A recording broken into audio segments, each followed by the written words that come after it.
Great. Thank you, everybody, for joining us today for the annual CaRC Parade. This is your opportunity to hear from those of us who coordinate or lead various activities within CaRC to get updates, and you can ask some questions of us.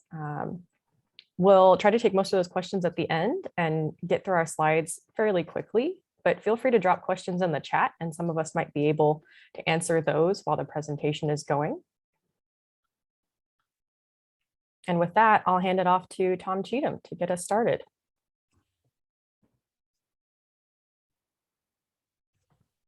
Should have worn my "you're on mute" shirt, but I didn't.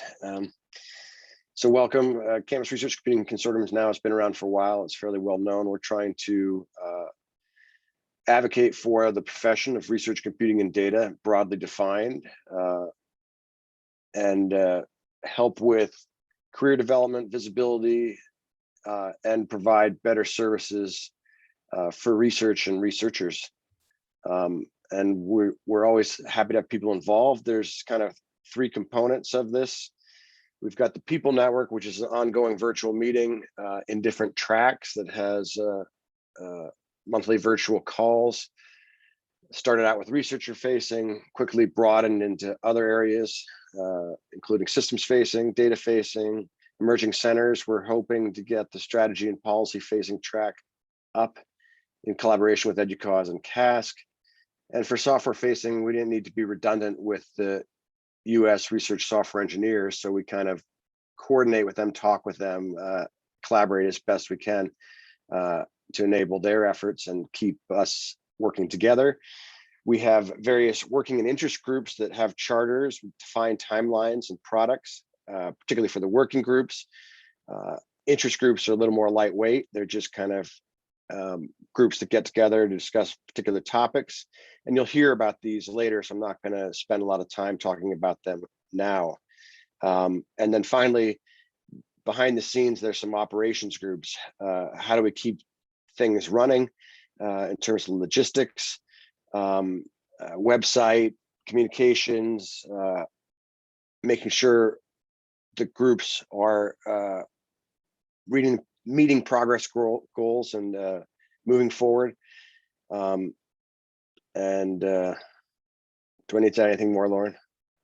I can elaborate a bit more for logistics. Yeah, go for it.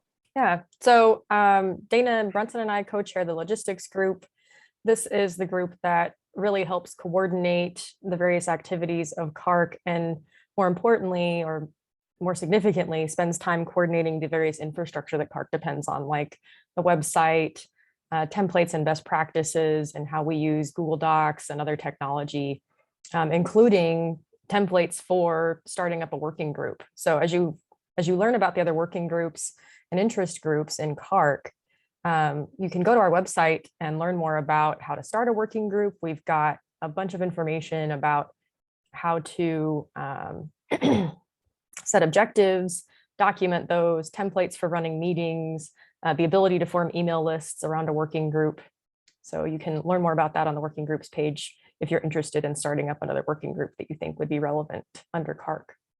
And the list of contributors to this group is shown at the bottom right. We also coordinate significantly with the engagement group that you'll hear about next, primarily through Bob Freeman, but I think Claire's going to talk about engagement.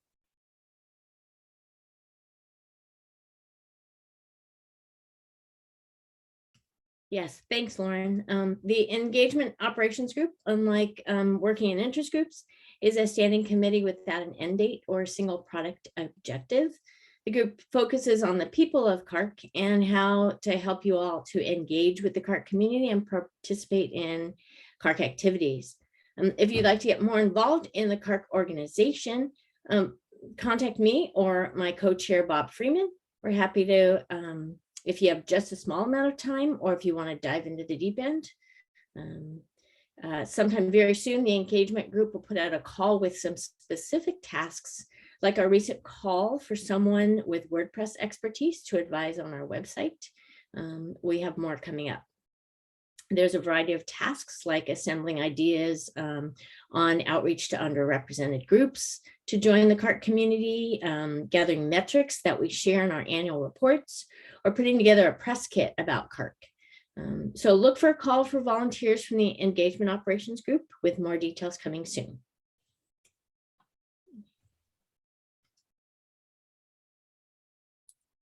Clearly, I didn't get the animations right. Good afternoon, everybody. My name is Bob Freeman. I'm co-chair of the CaRCC People Network, along with Lauren Michael. I want to thank Tom for actually talking about the People Network right away. So he's done a little bit of my work for me.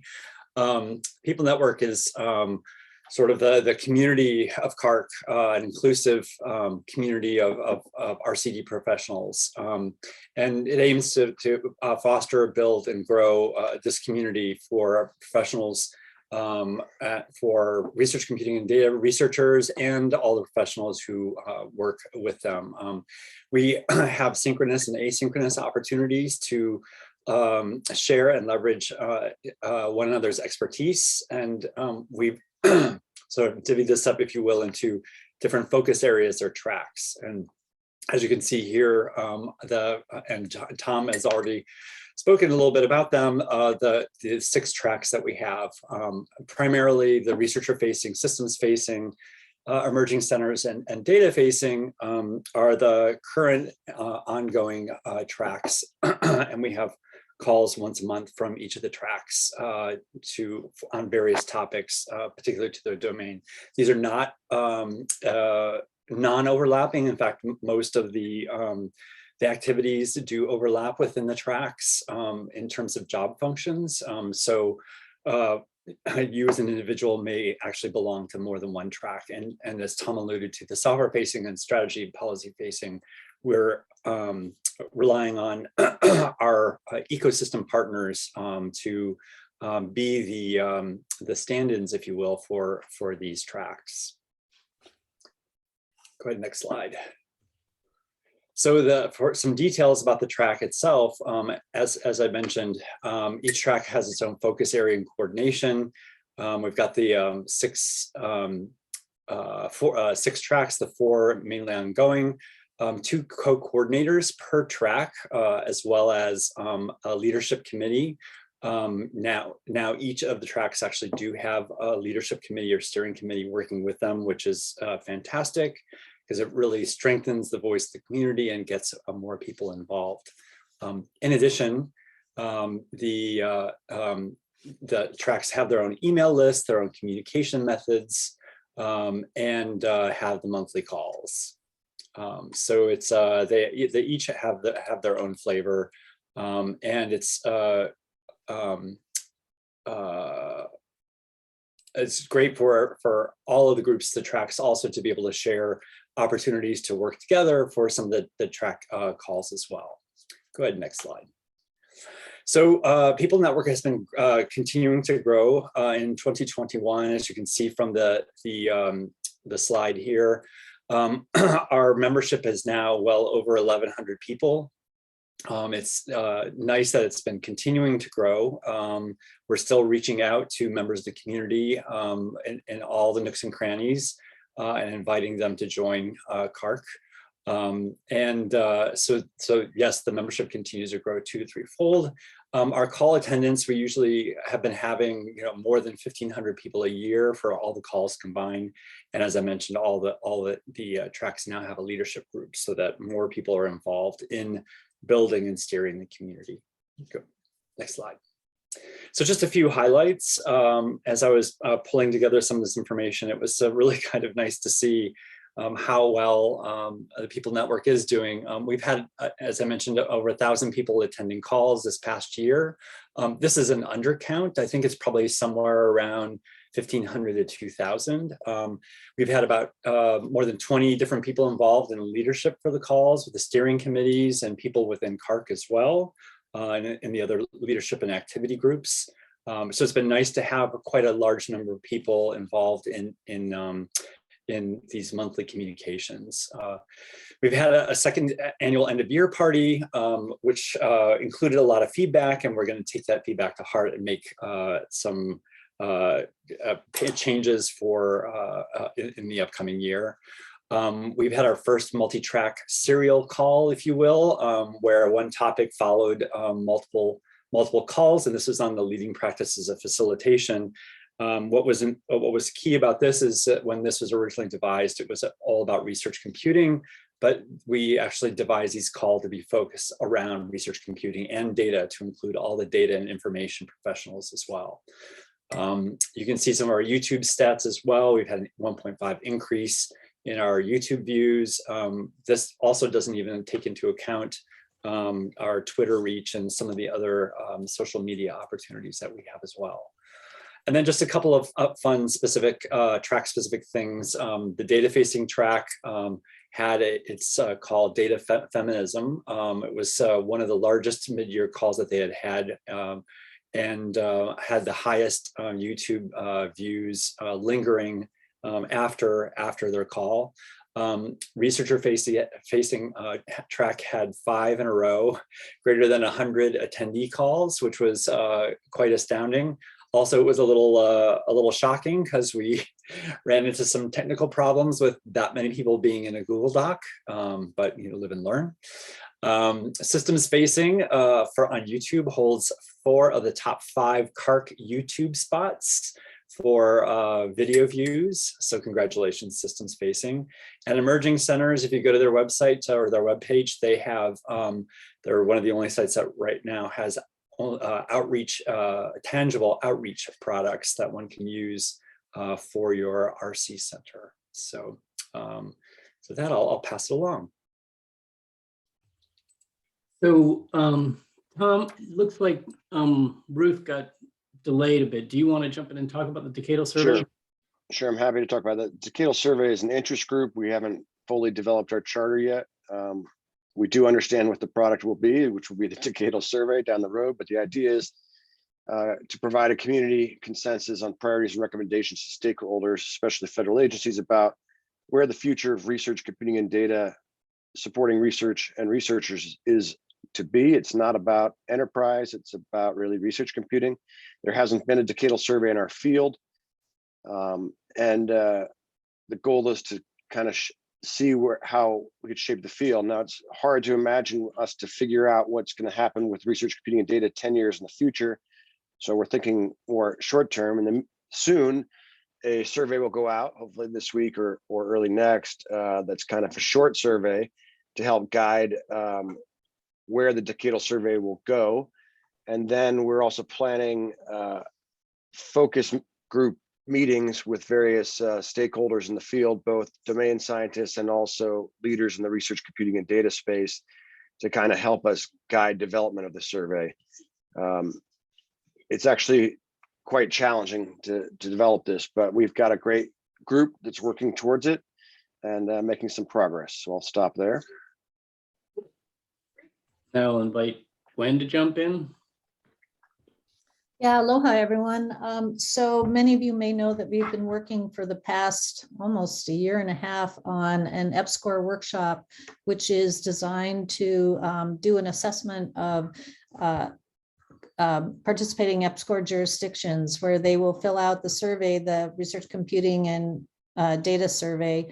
We've been working with a number of groups, and our goal is to collect the information, do some assessments. We're going to have a virtual meeting in March to do an update, and our final and the actual workshop will be at the EPSCOR national meeting in November 22. We've been pushed back on our deadlines because they keep canceling the annual meeting, but we're really excited about this opportunity to show really where EPSCOR states are in this landscape. Thanks, Patrick. Yeah, here's a slide that's got some of the details on that workshop coming up. Oh, yeah. Okay. Sorry, I wasn't sure when to transition ahead. No worries. Anyway, we'll have a first look at our first pass on the data. We have some states that have filled out the survey twice. So, and we've got, I think, really good participation. We're just looking forward to sharing this information, not only with this group, but also with EPSCOR leadership and NSF leadership once we finish our workshop report. So stay tuned. Happy to answer any questions after on this. And now to Dana. Patrick. Hi, everyone. So as you all know, CARC has made a lot of progress through a variety of working groups over the years. And several of us were interested in building on that work and having a bigger impact in our community. So we talked to the NSF and submitted a proposal under their Cyber Infrastructure Center of Excellence Demo Pilot Program. And that resulted in the award for the RCD Nexus. So the idea here is that it supports both RCD professionals and RCD operations on campuses, and it's building off the work of all the things you see here listed: the capabilities model, job family matrix, the workforce survey, career arcs, and professional training and workforce development, as well as planning out over the next couple of years what will be the full center of excellence. So what we're going to do over the next few minutes, and a lot of these groups will be familiar and some new, but we'll go over these various work streams and what we're doing and what we hope to do. So with that, Patrick can kick us off with more about the capabilities model. Thanks, Dana. So some of you have heard about this, some of you may not. This was started with the 3 partners that you see up here, where Internet2 seeded the ideas for a capabilities model several years ago and got discussions going. CARC has been facilitating the working group that develops the tools and supports the work and supports the community using it on an ongoing basis. And EDUCAUSE has helped us out both through their Research Computing and Data Community Group, but in particular with the team that supports the EDUCAUSE core data survey. We've got a lot of expertise in this kind of data gathering, and so we collaborate with them on a regular basis. So the capabilities model it provides a shared vocabulary and a structured model for assessing RCD programs. It helps institutions to identify gaps, and those gaps may already be on your radar, or they may be in areas that you weren't thinking about. The model itself was developed by a diverse group of institutions with a range of support models. So some of them were central, some of them were federated. We really try to be agnostic about that. And the assessment tool is designed for use by a broad range of institutions. The structured model itself, shared across the community, facilitates us gathering a valuable data set for understanding broader trends, as well as patterns among subgroups. For example, looking at emerging centers versus R1s and where there's differences in coverage, and things like EPSCoR eligible institutions, as Gwen mentioned, where we're really looking at what are the differences in those states that are EPSCoR eligible.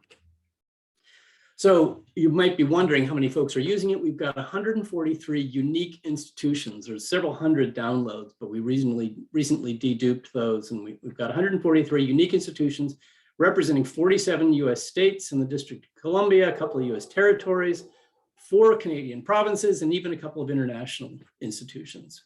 And as you can see, we've got a pretty good mix of Carnegie classifications. We've got a good representative set of public versus private and EPSCoR and non-EPSCoR institutions. And we're making some progress with smaller and minority serving institutions, although we're still working to make more progress there. Now, most of the folks that are using the capabilities model are thinking about it in terms of strategic planning or benchmarking, understanding where they stand compared to peers. But many, especially emerging centers, are using this to understand, what is the common understanding of what an RCD program might want to think about.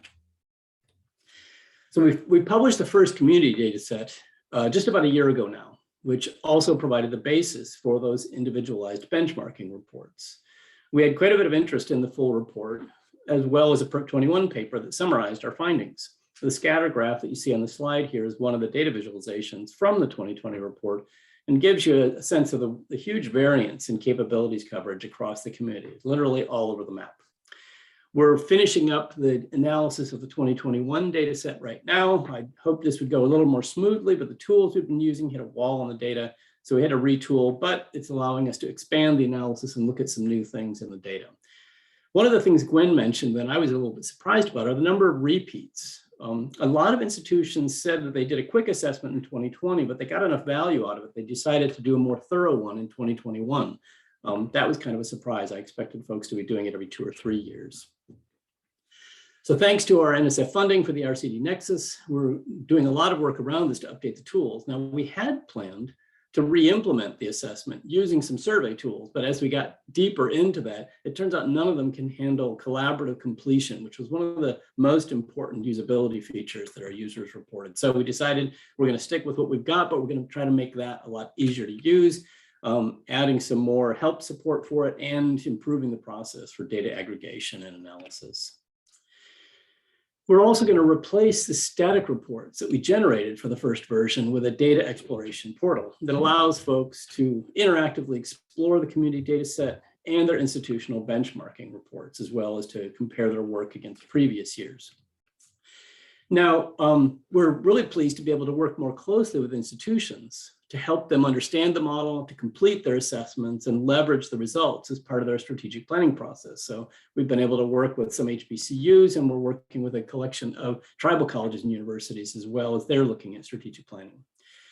Now, something we've heard as we work with that community is that for new programs and some smaller institutions, the current model is a bit much. And so we're exploring an essentials version of the capabilities model.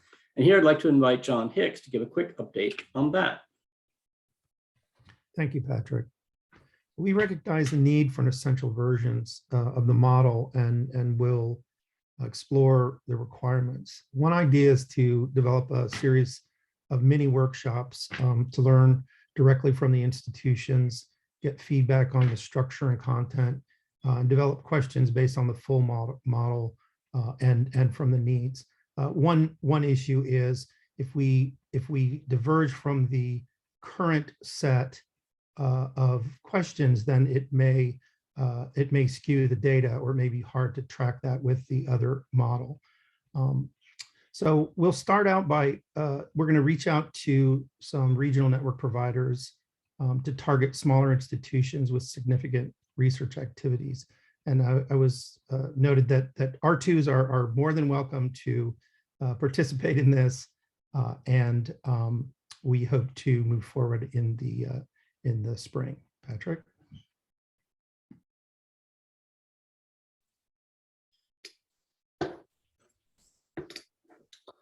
So that's actually me.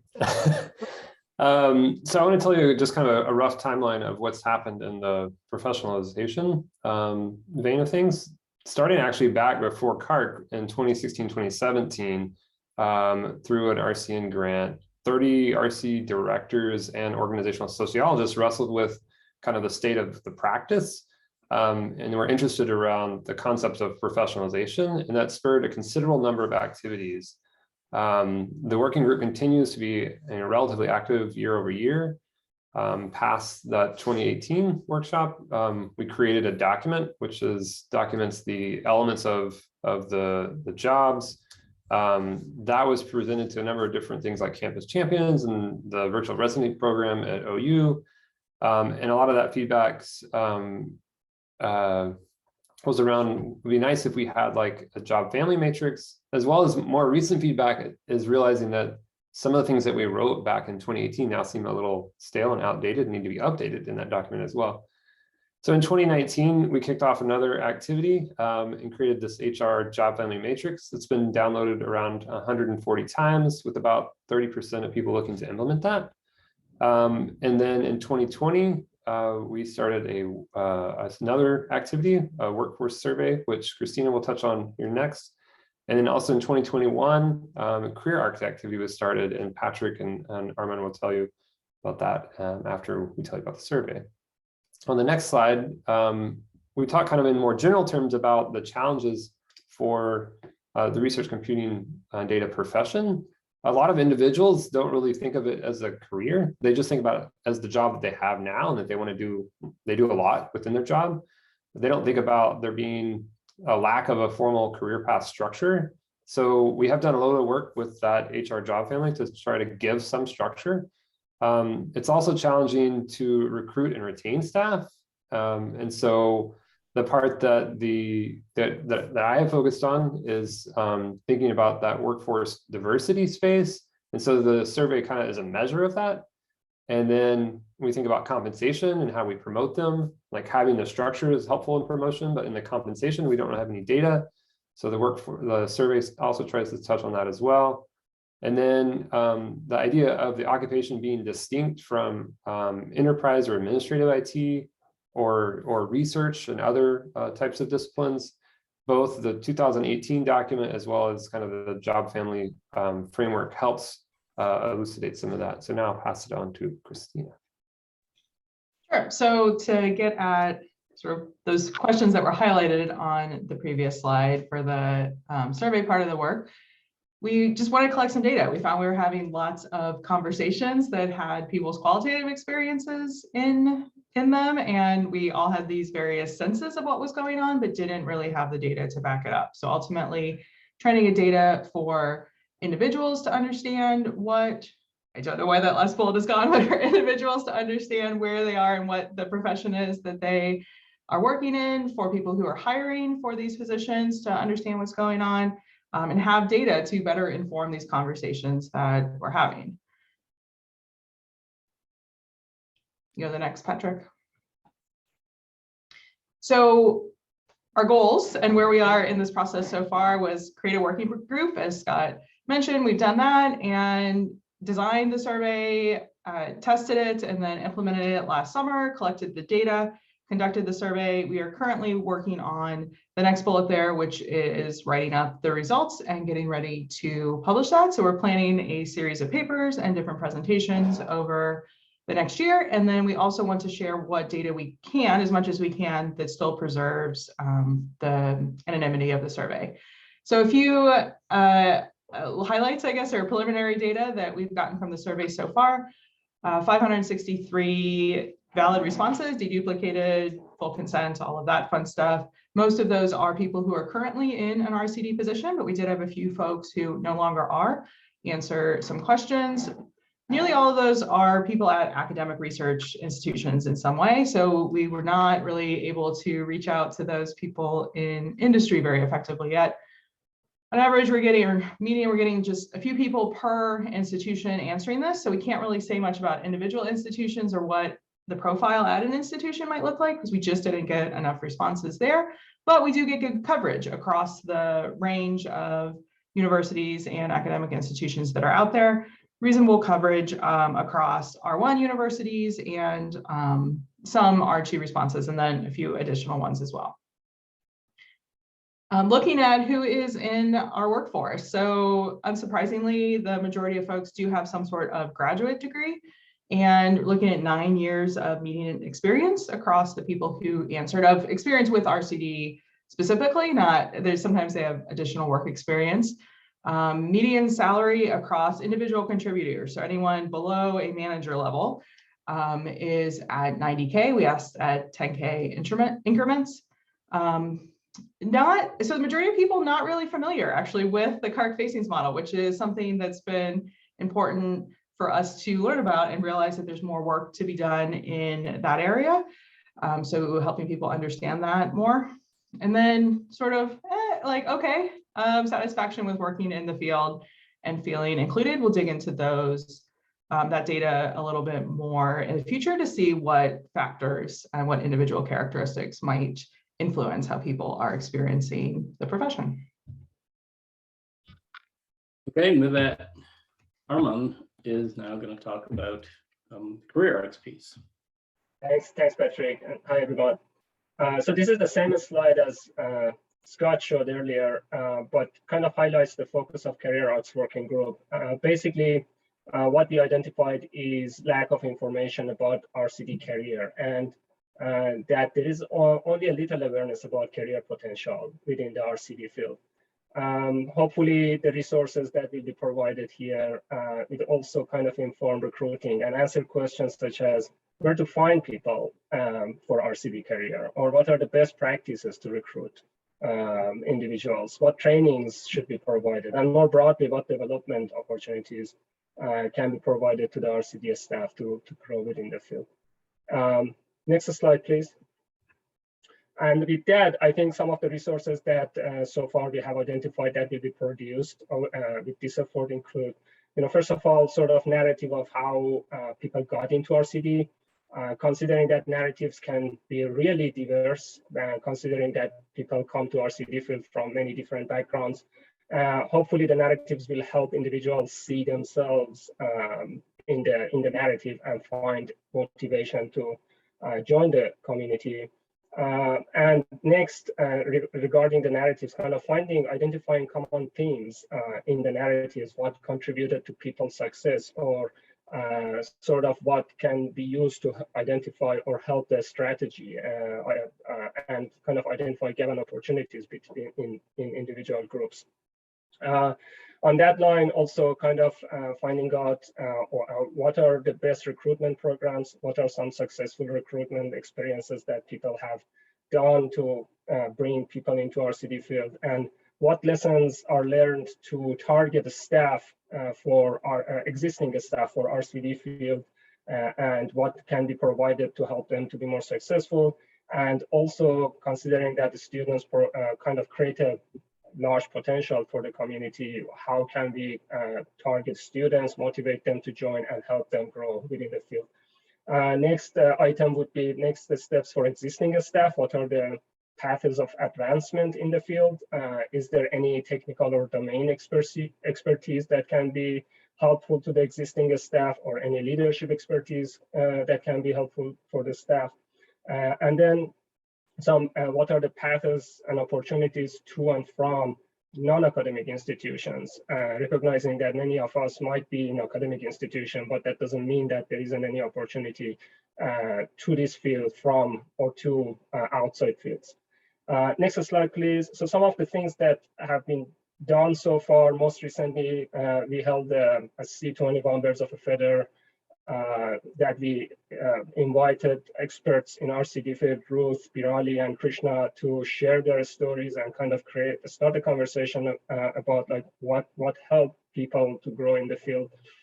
We have collected some sample narratives of RCD professionals, kind of reviewing it right now. And then also there were some efforts that were done prior to the formal formation of the working group, mainly done by Patrick and Scott and other people during PERC 2019, CNI 2019, and Campus Champions. Some of the things that are in progress right now, most important one is the survey that is still active. I have provided a link. The tiny URL is basically RCD Career Arc Survey with dash between the words.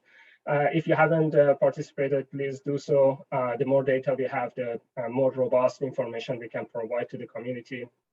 And then we are also collecting and reviewing example narratives to hopefully understand what are the most important points across those narratives and identify the best questions that can be asked next from the interview volunteers to kind of inform these career stories. Next slide, please. And some of the future efforts, first of all, I think we are going to close the survey end of this month and start writing a manuscript to hopefully share back the result with the community during PERC 2022. And then once that is done, hopefully within the next month, we will be focusing on finalizing the interview, recruiting, and starting conducting the interview. If you're wondering how you can participate, first and foremost, responding to the survey. If you would like to volunteer for the interviews, we would appreciate that, and we meet on a bi-weekly basis. And if any of these short or long-term missions interest you, please contact us. And with that, I turn it back to you, or I believe Claire. Yes, thanks, Armand. So now on to the new areas of the NSF RCD Nexus that we want to tackle, in addition to continuing the work of professionalization, the career arcs, and the capabilities model. We're looking for people in the RCD community who want to join us in shaping a plan to collect and develop resources surrounding staff and student RCD workforce. We'll do this under the framework of an interest group to start soon. And we'll also assemble a planning group to develop a spring workshop around staff onboarding and development. Because staff and student workforce issues are often overlapping, we'll work closely with the student workforce effort led by Tom Cheatham. And you'll likely see that we schedule our efforts in a complementary way, like a 3-part workshop with the staff component in the first section, a middle section with overlap, and then the last section with a student workforce focus. But we want your ideas on what you'd like to get out of these workshops. Or this workshop. Next slide, Patrick, please. I think everybody agrees that students are or can be an important part of RCD programs. And because there are so many benefits to including them in the workforce development, we included a student employee work stream in the RCD Nexus COE. In both staff and student workforce programs, we hope to develop program experience documents, position papers, discuss leading practices, models, and success stories. Many of you have a wealth of experience with staff and student employees in RCD, and we'd like to capture that and share it with our community and beyond. Next slide. I think I got ahead of you. Oh yeah, sorry. And finally, from the perspective of the institutions, we hope that the RCD Nexus Resource and Career Center will be a wealth of support, especially to new and emerging RCD programs. And to repeat myself, we'd love to engage with those of you in the RCD community who want to help us to develop this resource. So what resources do you want to access? What expertise do you want to share? So I hope you'll consider joining us in developing this resource for us and by us. We're interested in hearing on what you're doing and what you need. So please contact me or Tom if you'd like to work on the staff or student workforce development effort. We need you. And now back to Dana to talk about the RCD ecosystem. Thanks, Claire. I just want to point out how important it is to have everybody's input, because as you've seen from all of these efforts so far, what makes them useful is the community telling the people in the working group what they want and what will be impactful. But as we look into the future of the RCD communities, and especially as we plan for the full Center of Excellence in a couple of years that will serve these communities, you know, we've talked about this for several years now about the approach of being inclusive, collaborative, and sustainable to fill gaps, engage communities, promote involvement, and develop and sustain trust. And so I've left this timeline here in the slides that I'm not going to go through, but we're leveraging all this work that has come before us. But what I want to talk about is the future on the next slide, which is to build community connections. So here we want to see, you know, we want to see us connect these communities together, right? Right now, there's several around the world. And can we provide resources and pathways like you've heard about before for those new to the field? Can we collaborate and advocate for the new profession while also increasing diversity, equity, inclusion, and also belonging? So if you've been very far in this field, you know, you may think this seems fairly daunting, and I completely agree. But we need to do it, right? If not us, then who? And I think we can do it, but we have to do it together. And so with that short part, I just want to say, please send me ideas. If this is something you're passionate about, please contact me, because I think it is going to be hard, and it's going to have to be the kind of people that really want to see people work together and can get past the various hurdles we always face. And with that, I'm going to just hand it back to Tom to wrap us up.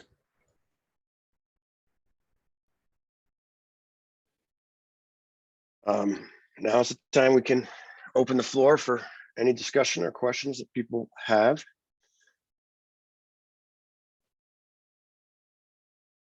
Or comments they want to make.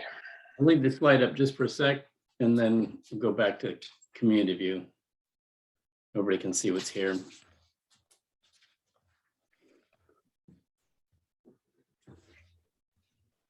we might just want to highlight that there was a question in the chat about non-US or other than US institutions participating, and the answer is that yes, there are.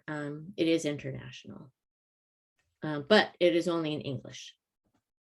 Just we're talking about the capabilities model. Oh, sorry. Yes. Yes. I should have read the whole question out loud. It's a good point. I mean, like, we should think about considering somebody to translate it, I would imagine. We did, among our requirements for most of the infrastructure for that was that we be able to support translations. And we tried to separate the text and prose from the question coding underneath so that that is possible. This is again a great place for somebody who's interested in this and wants to engage with us. We'd be happy to work with you on how to do a translation and support that. So, and there's no reason we couldn't integrate that data in there. I think that right now, the visualizations we show tend to be sort of North America centric, but we have the capacity to capture a much broader geographic range. So if we had more institutions from around the world, you'd be able to benchmark against those peers as well, for example.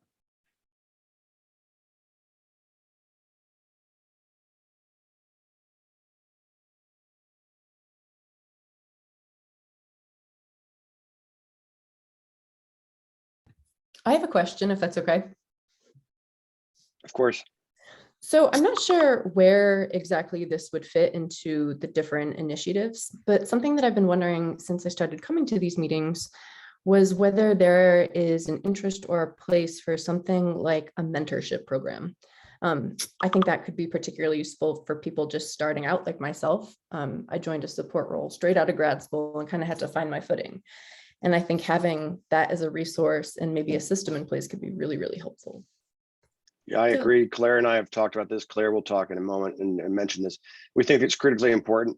This happens on a ad hoc basis currently, that people help people out, but formalizing it makes perfect sense and distributing the load, because there's a lot of us that really like to help out other people in whether it's a systems facing role or a researcher facing role, share our collective experiences. So that's definitely on our minds. Claire, do you want to add more?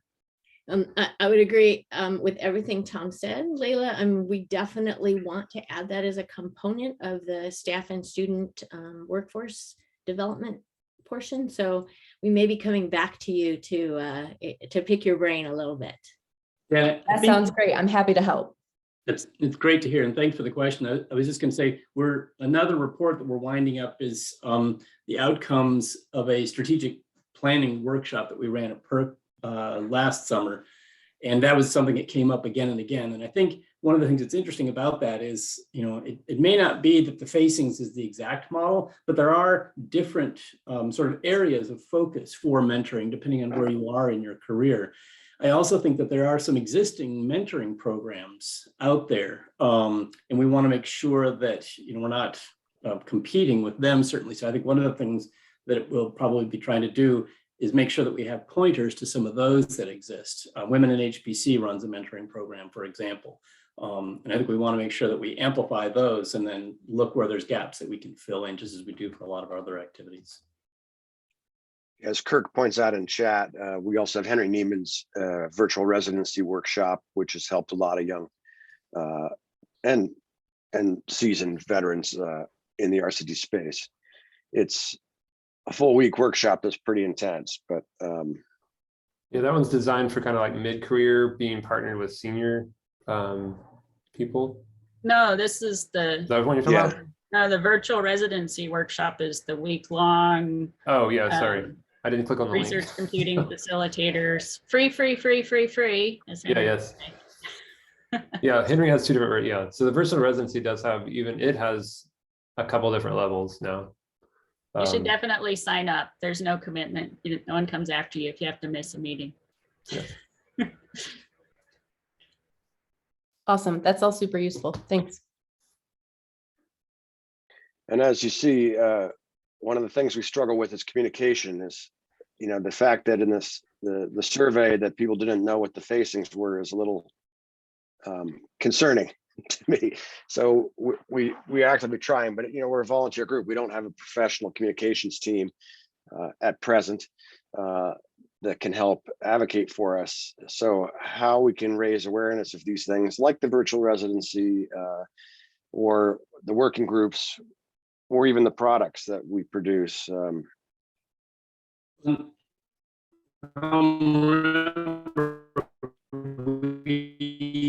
We actually have some funding for communications roles as part of the RCD Nexus.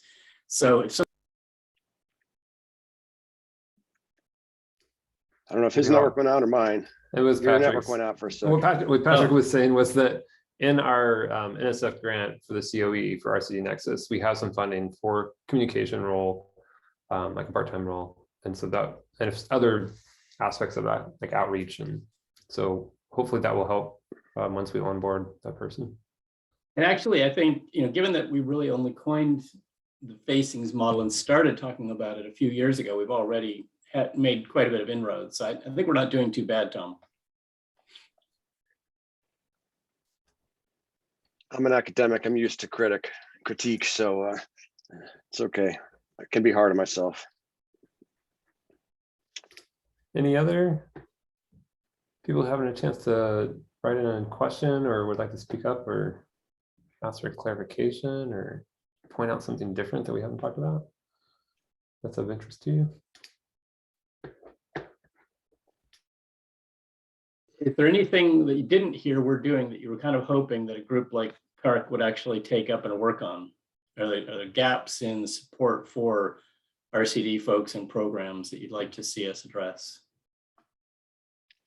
Yeah, also, if you want to answer these offline, all of the chairs, all of the leadership are always receptive to talking and interacting.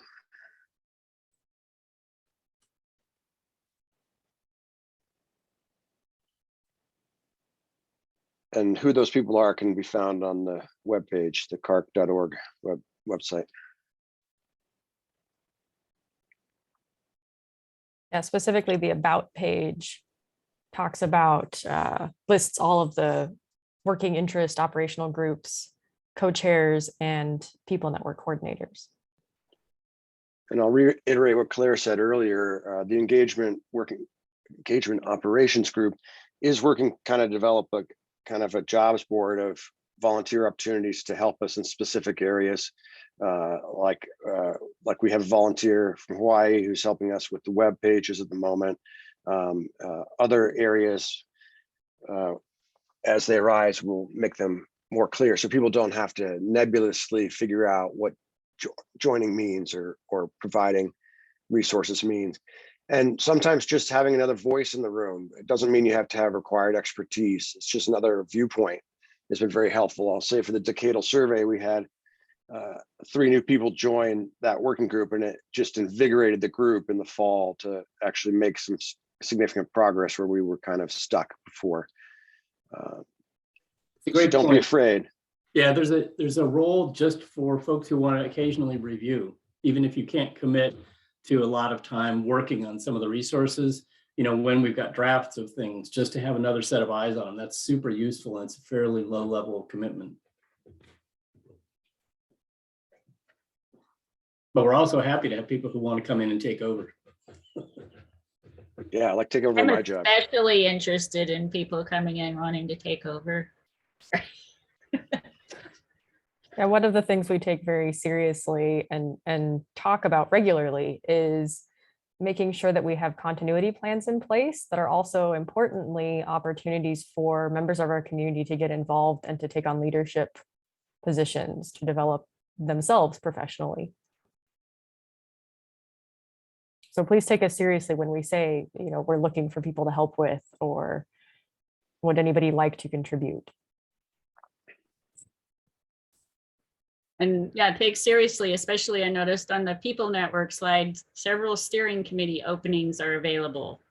Those are a great way to get involved and start seeing how things work and meeting people and all of those things. Along with other things, I'll go ahead and plug. I noticed PERC is looking for reviewers. That's another great way to learn stuff and get to know people and be part of get more involved in the community. Yeah, the steering committees are really good seeding ground for future track co-coordinators. And similarly, members of a working group or interest group are, the first place that makes sense to look for somebody to take on or fill in a coordinator role or chair role, or to even start a new group. I would also invite folks to just come to one meeting of something. I would encourage people to come join engagement just to hear what we talk about. We talk about all of that Lauren just talked about, how to help advance people's, the careers of the people who are here by being part of CARC. So definitely, there's no commitment if you just want to show up. Hearing what Lauren was saying reminded me, we also want to give a big shout out to all the people who are currently driving a lot of the stuff, especially all those track coordinators who help put together really interesting content and make all that stuff happen. They're really making this work. It's great.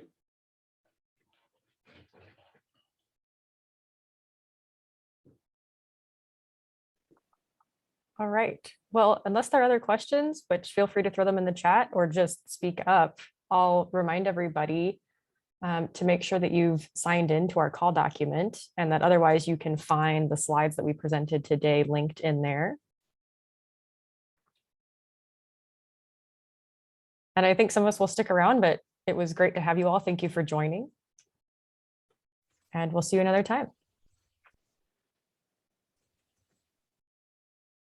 Hi, everybody. Thanks for joining.